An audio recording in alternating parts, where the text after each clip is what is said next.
नमस्कार, स्वागत है आप सभी का न्यूज प्लस चैनल पर। मैं हूं आपके साथ पंकज। आज एक ऐसे ट्रेंडिंग सब्जेक्ट पे हम बात करने जा रहे हैं जो कि इंटरनेट पर छाया हुआ है। पहले उसकी थोड़ी रूपरेखा बना लेते हैं। कहने को तो अब हम आज की डेट में एक पुरुष प्रधान समाज में जी रहे हैं, ऐसा लोग कहते हैं। लेकिन क्या इस पुरुष प्रधान समाज में आज का पुरुष सुरक्षित है,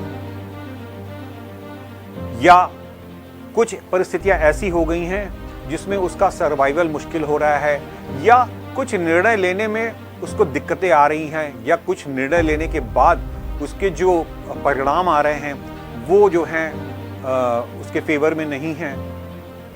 इन सभी विषयों पर एक चर्चा हुई जिसमें कुछ समाजसेवी, कुछ कलाकार और कुछ लेखक जुड़े और उन्होंने चर्चा करी, और चर्चा के बाद एक जो ओवरऑल कंक्लूजन निकल कर आया उसके आधार पर चंद चीज़ें आपसे शेयर करना चाह रहा हूं। जैसे कि आज की डेट में इंटरनेट पर एक टॉप ट्रेंडिंग सब्जेक्ट है सोनम रघुवंशी।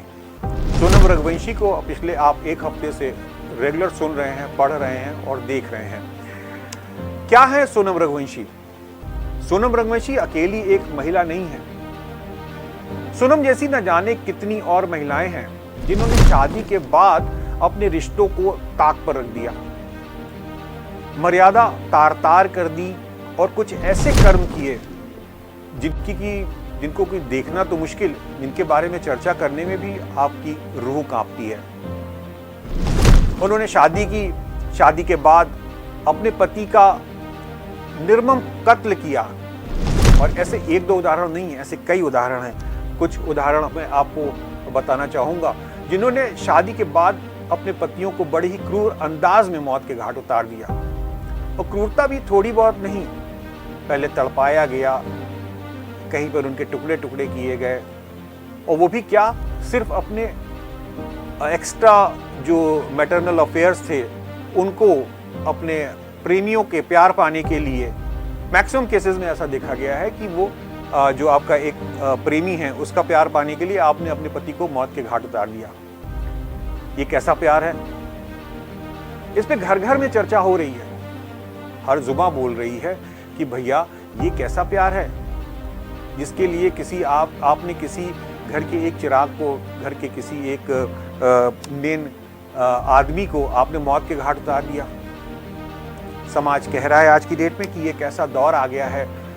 बुद्धिजीवी वर्ग सोनम जैसे कांड को प्यार नहीं, हवस से जोड़ के देखते हैं। उनका कहना है कि ये प्यार नहीं है, ये जो भी है ये हवस है, और अब वक्त आ गया है कि अब इन चीजों के लिए समय सीमा और बैरियर तय करना पड़ेगा। समय सीमा और बैरियर तय करने का मतलब ये है कि कहीं ना कहीं हमें ये आकलन करना पड़ेगा, कहीं ना कहीं हमें ये निर्णय लेना पड़ेगा कि क्या जो हम करने जा रहे हैं वो सही है, या उसका आकलन और करने की आवश्यकता है।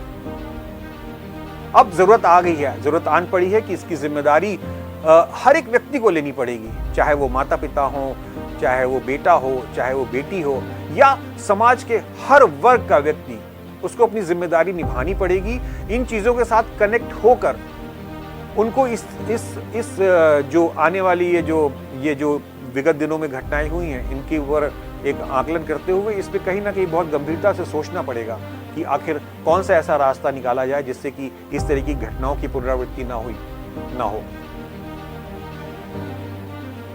बढ़ते रिश्तों में ये जो है कत्ल से, जो रिश्तों के बाद कत्ल होते हैं, शादियों के बाद जो पुरुषों के कत्ल होते हैं, इससे पुरुष प्रधान समाज में एक अजीब सा फोबिया गहरा गया है।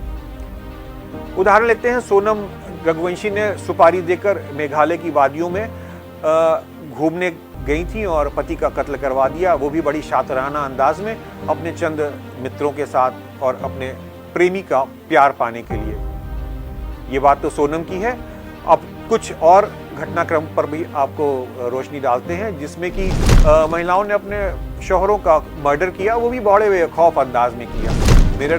मेरठ की मुस्कान रस्तोगी हर एक को याद होगी। उन्होंने प्यार किया सौरभ से, और जब उनसे मन ऊब गया तो उन्होंने साहिल को बॉयफ्रेंड बना लिया और पति को टुकड़ों में काटकर ड्रम में भरकर सीमेंट भर दी।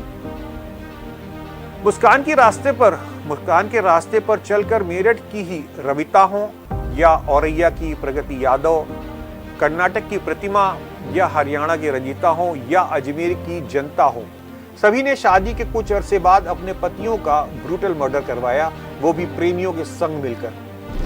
इस लिस्ट में एक ताजा घटना यूपी के सिद्धार्थनगर की जुड़ गई है, जहां पर देबरुआ थाने में 5 जून को पति की गुमशुदगी दर्ज कराने के लिए जो पत्नी आई, बाद में वही अपने पति की कातिल निकली।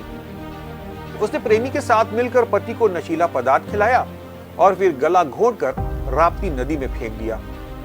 यह उदाहरण पतियों के हैं तो बीते साल बिहार के रहने वाले इंजीनियर अतुल सुभाष आप सभी को याद होंगे, जिन्होंने अपनी पत्नी और सास की प्रताड़ना से आहत होकर खुदकुशी कर ली।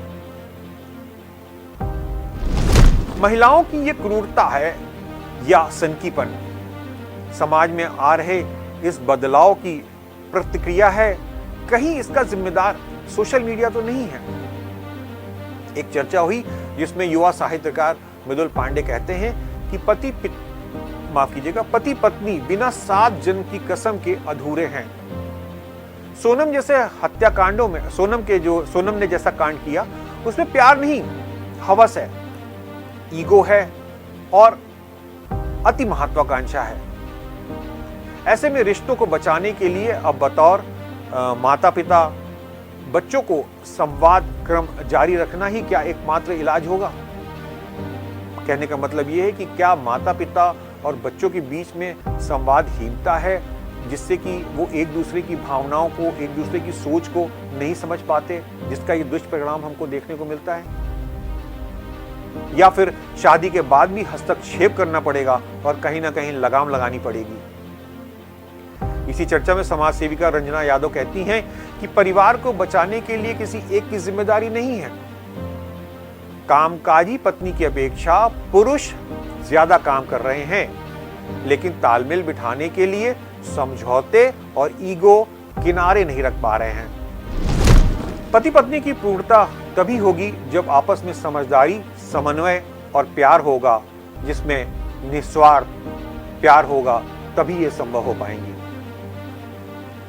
जब चर्चा हुई तो उसमें यह भी आकलन किया गया कि क्या इस पुरुष प्रधान समाज में पुरुष सुरक्षित है? अब समय आ गया है कि इसका आकलन करना चाहिए। हमें आने वाले समय में कोई ऐसी दुर्घटना ना हो, इसके लिए हमें आकलन करना पड़ेगा, हमें इस पे विचार करना पड़ेगा, हमें इस पे मंथन करना पड़ेगा। ये एक बहुत बड़ा विषय है जो पिछले काफी समय से हम देखते चले आ रहे हैं। कई घटनाएं ऐसी हो गई हैं जिस पर आज की डेट में इस विषय पर चिंतन करना बहुत आवश्यक हो गया है। निश्चित तौर पर ये एक ऐसा विषय है जिसमें हम हर एक को दोषी नहीं ठहरा सकते, लेकिन हाँ, दोषियों की संख्या काफी हो गई है, इसलिए हमें इस मुद्दे पर चर्चा करनी पड़ी। आपके साथ फिर मुलाकात होगी। आप देखते रहिए न्यूज़ प्लस। धन्यवाद।